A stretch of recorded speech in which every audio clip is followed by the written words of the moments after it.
Votre perception des autres importe, mais la perception que vous avez de vous-même est essentielle. Cette phrase met en lumière l'importance de notre image de soi par rapport à celle que nous renvoyons aux autres.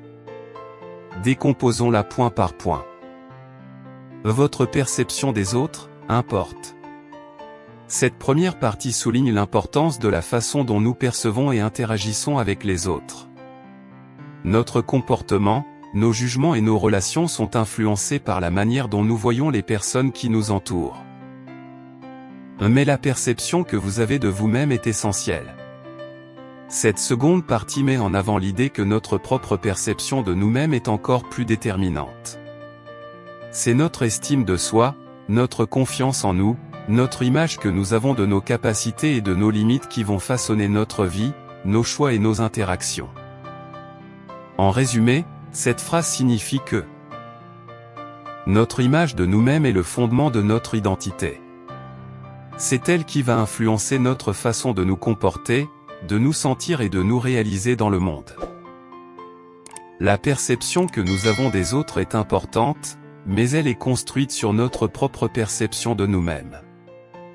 Si nous avons une image positive de nous, nous serons plus à l'aise dans nos relations avec les autres, plus ouverts et plus confiants. À l'inverse, une faible estime de soi peut nous rendre plus réservés, plus critiques envers les autres et plus susceptibles de nous comparer défavorablement à eux. Pourquoi cette phrase est-elle importante ? Elle nous rappelle que notre bonheur et notre réussite dépendent en grande partie de nous-mêmes. En travaillant sur notre estime de soi, nous pouvons améliorer notre qualité de vie et nos relations avec les autres. Elle nous invite à nous concentrer sur nos forces et nos qualités.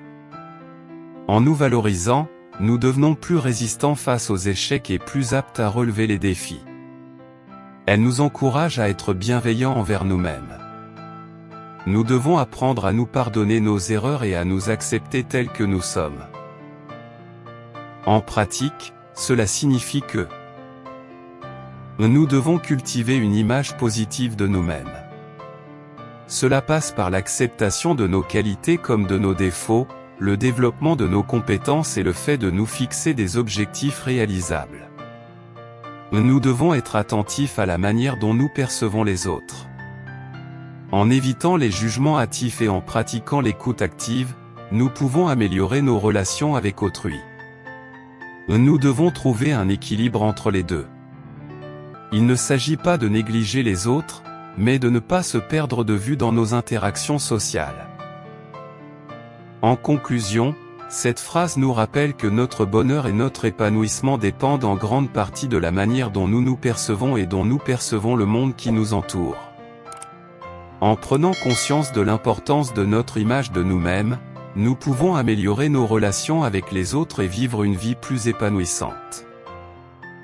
Merci d'avoir suivi la vidéo jusqu'à la fin. Et n'oubliez surtout pas de vous abonner. C'est totalement gratuit.